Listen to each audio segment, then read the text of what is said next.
नमस्कार, सियासी अखाड़ा देख रहे हैं आप। मैं हूं आपके साथ वरुण गोयल। बात हो रही है आदमपुर के दंगल की, क्योंकि नामांकन का आखिरी दिन था।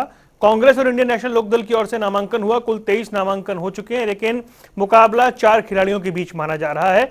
4 दल, उनके 4 खिलाड़ी मैदान में है। लेकिन सबसे बड़ी बात यह है कि ये जो कड़ा इम्तिहान है, इसमें कौन पास होगा, क्योंकि बहुत सारे दिलचस्प आंकड़े भी सामने आ रहे हैं। उस पर चर्चा करेंगे। पहले एक रिपोर्ट देखिए।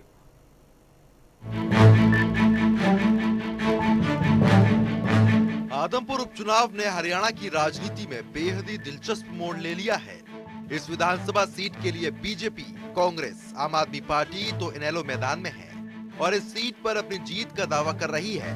बीजेपी ने भव्य बिश्नोई, कांग्रेस ने जयप्रकाश, आम आदमी पार्टी ने सत्येंद्र सिंह को मैदान में उतारा है, तो इनेलो कुराड़ा राम नंबरदार के सहारे जीत का सेहरा पहनना चाहती है। इसके लिए सभी प्रत्याशी नामांकन दाखिल कर चुके हैं। नामांकन दाखिल के आखिरी दिन इनेलो प्रत्याशी कुराड़ा राम और कांग्रेस प्रत्याशी जयप्रकाश ने नामांकन दाखिल किया। इस दौरान दोनों प्रत्याशियों के पार्टी के दिग्गज भी मौजूद रहे।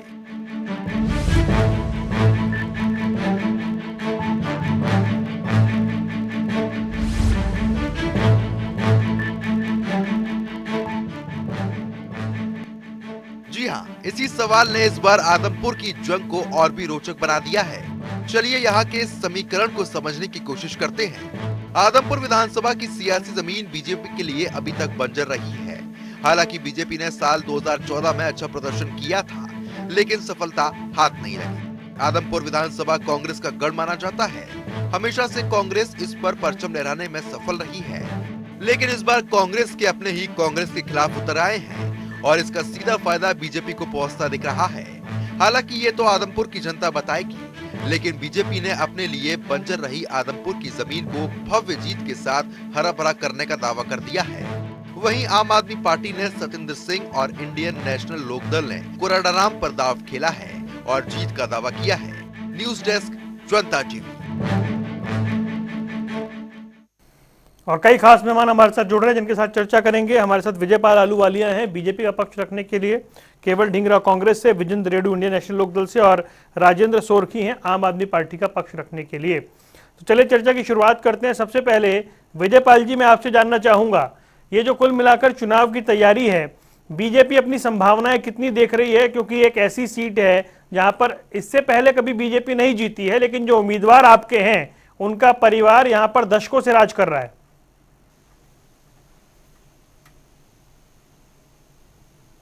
पार्टी भाजपा के प्रत्याशी भव्य बिश्नोई जी बहुत अधिक वोटों से जीतने वाले। विषय है कि कितने माध्यम से भव्य बिश्नोई जीत रहे और भारतीय जनता पार्टी पहली बार ये चुनाव जीतेगी, ये निश्चित बात है। लेकिन यहाँ पर भजन लाल जी परिवार का भी एक अच्छा खासा असर है और भारतीय जनता पार्टी का भी बहुत अच्छा असर है। और भारतीय जनता पार्टी ने पिछले 8 साल में, चाहे किसान के लिए हो, जो व्यापारी के लिए हो, चाहे किसी भी वर्ग के लिए हो, सबके लिए बहुत अच्छा काम किया है। और मैं आपको बताऊं, आज तक की किसानों को बताने वाली पार्टी को बताना चाहता हूं, हुड्डा के समय में 6,000 रुपए एकड़ मुआवजा दिया जाता है जब कोई आपदा आती थी, और भारतीय जनता पार्टी की सरकार में, मनोहर लाल जी की सरकार में 15,000 रुपए एकड़ मुआवजा दिया जाता है। 11 फसलें एमएसपी के ऊपर खरीदी जाती हैं। फसल बीमा योजना के तहत 1100 करोड़ रुपए किसानों का प्रीमियम के रूप में भर्ती हुआ और उसके बाद 3940 करोड़ किसानों को भुगतान हुआ। और निश्चित रूप से जहां तक बच्चों की पढ़ाई की बात है, मुफ्त टैबलेट बांटने का काम, बच्चों तक टैबलेट बांटकर जो आने वाली जनरेशन है उनको नई टेक्नोलॉजी। विजयपाल जी, मैं लौटता हूँ, मुझे लग रहा है आपको ऑडियो वापस मिल रहा है और इसलिए थोड़ी दिक्कत आ रही है। इसको एक बार चेक करवा लेते हैं। मैं आता हूँ आपके पास, एक बार वापस लौटता हूँ। विजेंद्र रेड्डी जी, मुझे एक बात बताएं कि जो सीट 1968 से एक परिवार के पास है, वहां पर इंडियन नेशनल लोकदल ऐसा क्या इस बार कर देगी कि कुछ अलग हो जाएगा? देखिए गोयल साहब, सबसे बड़ी बात तो आपने बहुत बढ़िया प्रश्न पूछा और मेरी उम्मीद से भी ज्यादा बढ़िया प्रश्न आपने पूछा। जिस प्रकार से कुराड़ा राम जी को इंडियन नेशनल लोकदल पार्टी ने अपना उम्मीदवार बनाया है, उसका जो राज है उसी से आप समझ जाएंगे कि ये वहां पर इंडियन नेशनल लोकदल पार्टी जीतने का काम करे। देखिए, जब भी आदमपुर में चुनाव हुए हैं हमेशा देवीलाल परिवार और भजनलाल परिवार का कट्टर मुकाबला रहा था। इस बार जो वहां पूरे हलके की सभी गांव की महापंचायत होती है और वो महापंचायत फैसला लेती है कि भाई कुरुड़ा राम लंबरदार जो है, चौधरी कुरुड़ा राम, इसको कांग्रेस का प्रत्याशी बनाया जाए। ये बहुत ही संघर्षशील और पक्का कांग्रेसी नेता है। इसने पहले चुनाव भी लड़ चुका है। किसान आंदोलन में अग्रणी भूमिका इसने निभाई। एक जल संघर्ष समिति के नाम से समिति बनाई है जिसने विपक्ष में होते हुए भी सरकार से काम करवाने के काम किए। लेकिन कांग्रेस ने पूरे हल्के की मांग को दरकिनार कर दिया और एक ऐसे प्रत्याशी को वहां पर बैठाने का काम किया जो कि बाहर का भी है, जो कभी 2009 में चुनाव लड़ा, आज 13 साल तक उस हल्के में जाकर के नहीं देखा। आज मैं वरुण जी नॉमिनेशन के समय में हिसार में था। मैं 11 बजे पहुंचा और वहां से 5 बजे यहाँ जींद वापस आया हूं। मैं सभी खेमों में गया और वहां आदमपुर के लोगों से विस्तार से मैंने बातें भी की। उन्होंने कहा कि भाई जयप्रकाश को यदि हम वोट दे तो वोट लेकर के ये कैथल या जींद में जा बैठेगा, भजनलाल के भव्य को हम वोट दे तो ये अमेरिका जा बैठेगा। स्पष्ट रूप से गोयल साहब उन्होंने कहा कि ये तो व्यापारी आदमी है कुलदीप तो। और दूसरी बात उन्होंने की कि कुलदीप भजनलाल की एक अलग बात थी, भजनलाल से कुलदीप घट गया और कुलदीप से भव्य और घट गया। आज तो ये बचे ही नहीं, कभी हल्के माते ने किसी के सुख दुख में शामिल होते। मैं माफी चाहता हूं, बीच में नहीं बोलना चाह रहा था मैं। एक ऐसा व्यक्ति है, मेरा इसमें सवाल है, मेरा इसमें सवाल है भाई, आपका संगठन, आपके लोग, आपके कार्यकर्ता वहां मेहनत कर रहे थे, आपने एक ऐसे व्यक्ति को टिकट दिया जो 1.5 घंटे पहले तक कांग्रेसी था, तो आपके वर्कर पे कितना असर पड़ा? हाँ देखिए, हमारे वर्कर की मीटिंग हुई और 10 तारीख को पूरा पैनल 4-5 व्यक्तियों का बना करके चौधरी ओम प्रकाश चौटाला जी को सौंप दिया गया था। लेकिन जब कुरुड़ा राम जी और वहां सभी गांव के प्रतिनिधि वहां जाकर के मिलते हैं अभय सिंह चौटाला जी से, तो उन 4 या 5 जो प्रतिनिधि थे उनको बीच में बिठाया गया। बोलो भाई तुम्हारी क्या राय? हल्का चाहता है कुरुड़ा राम को, अगर आप चाहते हो तो हमारे वर्कर पहले हैं। लेकिन जो पैनल बना था पूरे पैनल ने इस बात को स्वीकार किया कि जिसको हल्का चाहता है हम उसका साथ देंगे। और आपने देखा होगा इंडियन नेशनल लोकदल पार्टी का कहीं किसी प्रकार की फूट, कहीं किसी प्रकार की टूट इंडियन नेशनल लोकदल पार्टी में नहीं है। एक अनुशासित पार्टी है। अभय सिंह चौटाला के नेतृत्व में सभी ने एक सुर में कहा कि यदि आदमपुर हल्का चाहता है कुरुड़ा को और ये एक अच्छा समाज सेवक है तो हम सब इसकी मदद करेंगे, सब इनका साथ देंगे। जो कैंडिडेट थे, चाहे हमारी सुनैना जी थी, चाहे राजेश गोदारा जी थे, चाहे बेनीवाल जी थे और चाहे करण जी थे, सभी ने एक स्वर में कहा कि हम इसके साथ कंधे से कंधा मिलाकर चुनाव लड़ेंगे। और गोयल साहब मैं एक और बता दूं आपको, आज आपके इस चैनल पर बैठ करके मैं बोल रहा हूं, नोट कर लें सारे साथी, जिस प्रकार से विजय आलूवालिया जी अभी बात कर रहे थे कि इन्होंने किसानों के लिए काम किया। अरे भाई खुद रेणुका बिश्नोई जी की कल की वीडियो देख लो। ठीक है सर, और 2 मेहमान हैं, मैं उनके पास जाता हूं, फिर आपके पास आता हूं। रेड्डू साहब आऊंगा, फिर दोबारा मौका देता हूं। केवल ढींगरा जी, मेरा सवाल आपसे वही है जो अभी मैं विजेंद्र जी से कर रहा था। 1968 से ये सीट एक परिवार के पास है, आप लोग ऐसा क्या कर देंगे कि आपको मिल जाएगी? आप कहते हैं कांग्रेस की सीट है, लेकिन सीट एक परिवार के पास रही है 1968 से, तो कांग्रेस को मौका कैसे मिलेगा? देखिए, ये इनकी गलतफहमी है कि सीट जो है वो एक परिवार की है। सीट कांग्रेस की थी और कांग्रेस की वजह से भजनलाल थे। अगर कांग्रेस में भजनलाल नहीं होते तो सीट कैसे जाती? सीट तो पार्टी की, कांग्रेस का गढ़ था। हाँ, भजनलाल जी ने कांग्रेस के अंदर जाके काम किया, इस वजह से सीट मिली उनको। पार्टी से बड़ा नेता नहीं होता, पार्टी के अंदर नेता बड़ा होता है।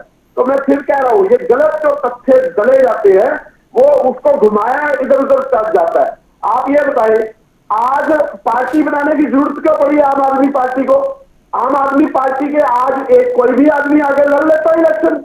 आम आदमी पार्टी के अंदर इलेक्शन जो लड़ रहा है वो पार्टी का नेता हो सकता है। लेकिन ये जो तथ्य है गलत है। नहीं ढींगरा साहब, मैं फिर बताना चाहता हूं, उसमें एक सवाल है ना कि जब अगर ये सीट कांग्रेस की है तो जब वो हजका बनाते हैं तब हर बार वही जीतते हैं, तब कांग्रेस नहीं जीतती है। नहीं, जब भव्य बिश्नोई जी हिसार लोकसभा लड़े थे, जमानत जब नहीं, लोकसभा छोड़ दीजिए, से हार रहे थे। अरे तो लड़े तो कांग्रेस से थे ना। मैं कहता हूं कांग्रेस से लड़े थे, लेकिन जब एक आदमी की छवि खराब हो, भव्य बिश्नोई जी की छवि क्या है, क्या काम किया उन्होंने जनता के लिए, ये बताना पड़ेगा ना।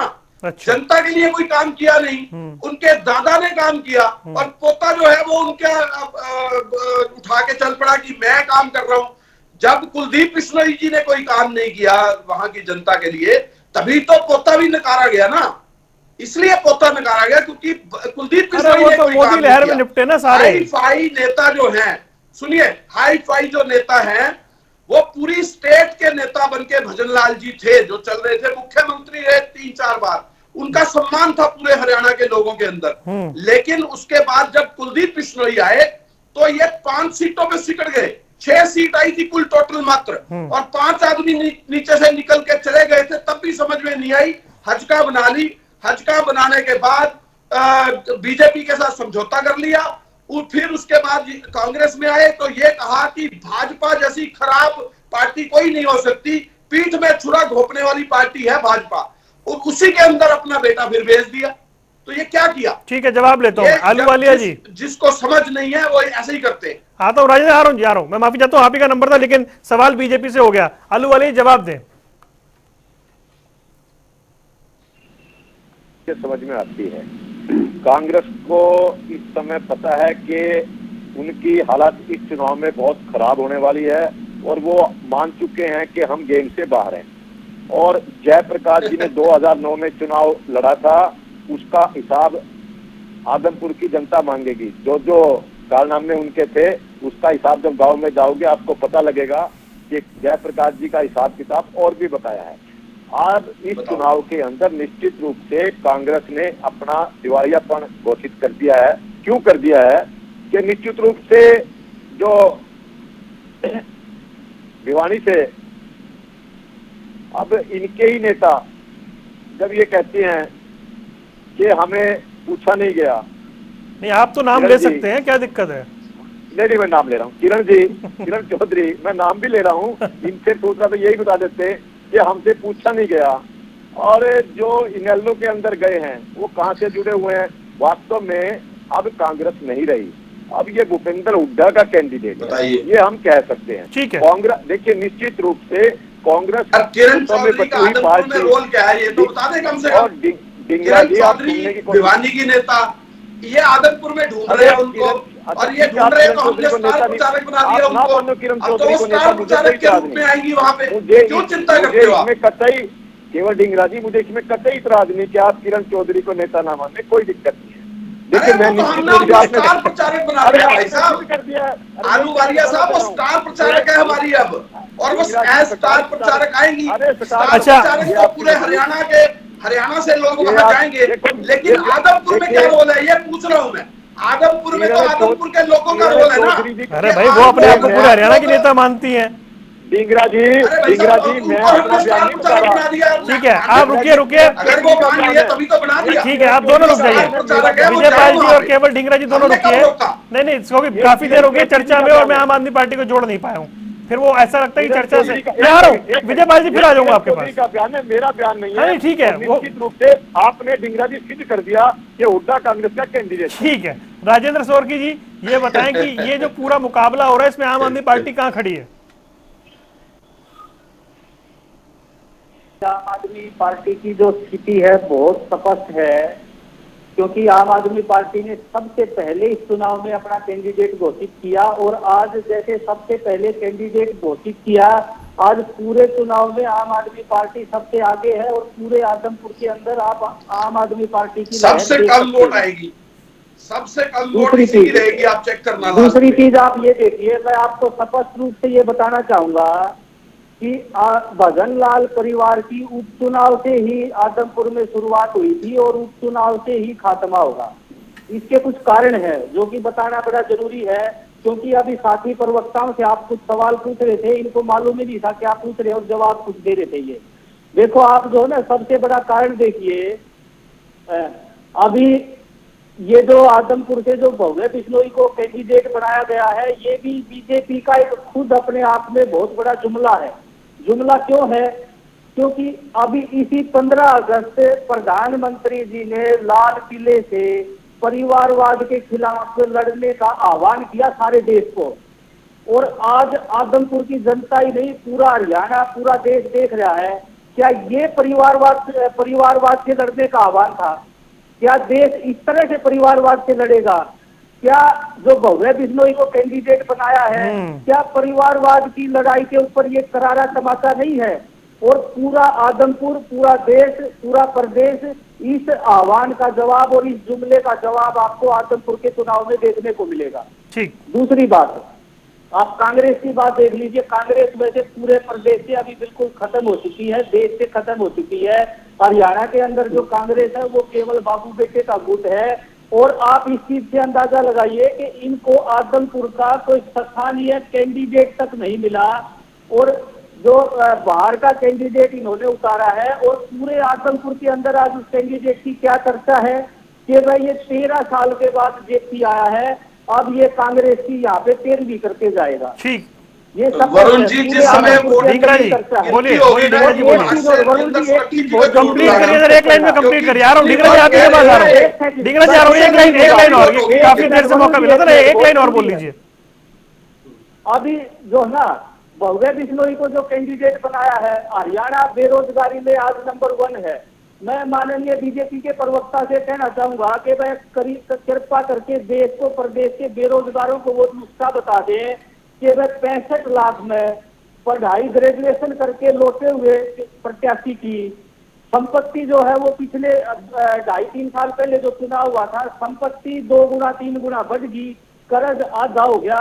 भाई ऐसा क्या नुस्खा है इनके पास वो, और देश के, प्रदेश के। ठीक है सर, आपकी बात आ गई। अब उनका भी एक एक करके जवाब लेते हैं। पहले केवल ढींगरा जी। देखिए, आम आदमी पार्टी की जमानत भी बच गई तो मेरे को पकड़ना, क्योंकि आम आदमी पार्टी की तो जमानत भी नहीं बचेगी। इस काउंटिंग के बाद राजेंद्र सुरखी जी को जरूर बुलाना और इनसे पूछेंगे कि भाई साहब उस दिन क्या बोल रहे थे और आज क्या हो रहा है। कह रहे हमारा उम्मीदवार सबसे पहले आया और सबसे कम वोट में जमानत जब्त करवा के जाएगा उम्मीदवार, क्योंकि ना तो हरियाणा का पानी हरियाणा को देना। आज ही मीटिंग हुई है भगवंत मान जी की, आज ही रिजेक्ट कर दिया उन्होंने, पानी नहीं देंगे। तो ये हालत है इन लोगों की। इनको लोग हरियाणा के जान ले, जो किसान है वो समझे कि भगवंत मान जी ने आज ही मीटिंग में पानी देने के लिए मना किया है और ये कहा है कि भाई हम खोदते नहीं वहां से। और ये मुख्यमंत्री जो है ये भी झूठ का पुलंदा है, बीजेपी के खट्टर साहब।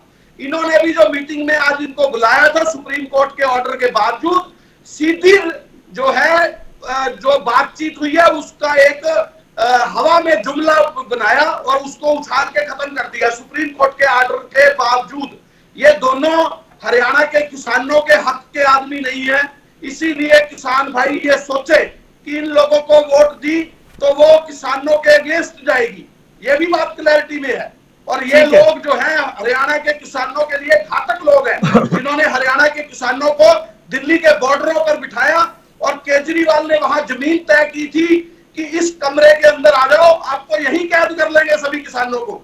वो वहां पे जो ग्राउंड बनाया गया था उसकी किलेबंदी करने का काम किया था केजरीवाल। रुक जाइए, दोनों रुक जाइए, दोनों रुक जाइए, रुक जाइए, दोनों रुक जाइए। देश की जो हरियाणा रेणु साहब के पास जाना है मुझे, दोनों रुक जाइए, दोनों रुक जाइए जी। रेणु जी, रेणु जी आपके पास कोई बात रुकिए, राजेंद्र जी रुकिए, रुकिए, विजेंद्र जी की बारी है। हाँ वरुण जी, देखिए विजय जी ने बिल्कुल साफ शब्दों में कहा है कि आज तक आदमपुर हलके में बीजेपी का कभी कोई कैंडिडेट नहीं जीता, ये तो हम सबको पता है। लेकिन मैं मानता हूं कि आदमपुर हलके का बीजेपी का ये रिकॉर्ड कायम रहेगा, ये रिकॉर्ड बदलने वाला नहीं है। इसके पीछे अनेकों कारण है। जिस प्रकार से इनेलो पार्टी से चौधरी कुर्राराम जी एक सामाजिक कार्यकर्ता हैं, जनता से जुड़े हुए हैं, हल्के से जुड़े हुए हैं, और इसके साथ साथ जो अभय सिंह जी चौटाला ने अपनी जो विपक्ष का जिम्मेवारी को निभाने का काम किया, चाहे वो किसान आंदोलन के समय की बात हो, चाहे वो अग्निपथ की बात हो, चाहे जितनी भी हरियाणा प्रदेश की आवाजें उठाने का काम हो, चौधरी अभय सिंह जी चौटाला ने हमेशा लोगों के बीच में जाकर के उनके साथ रहने का काम किया। ये सारी के सारे बातें जोड़ करके कुर्राराम जी भारी मतों से जीतेंगे। और दूसरी बात, अभी ये कहते हैं, अपने विजय जी कह रहे थे, ये मेरे अच्छे मित्र भी हैं, बड़े भाई भी हैं मेरे, ये कह रहे थे कि हमने किसानों के लिए बहुत कुछ किया। अरे भाई क्या किया बताइए आप? 750 किसानों का आपने मौत के घाट उतरवा दिया, और क्या किया आपने, खाद बीज जो है ना वो इतने महंगे हो गए, किसान के दूध के ऊपर भी आपने टैक्स लगा दिया। अरे पहली बार हिंदुस्तान के इतिहास में देख रहे हैं, शायद औरंगजेब ने भी कभी ऐसा नहीं किया होगा, जो आप लोगों ने लस्सी के ऊपर, दही के ऊपर, पनीर के ऊपर टैक्स लगाने का काम किया। आपने तो इस गरीब जनता को भूख से मरने के लिए छोड़ दिया है। विजय पाल जी जवाब देना मुझे, कितनी शर्म की बात है कि आपने जो है ना।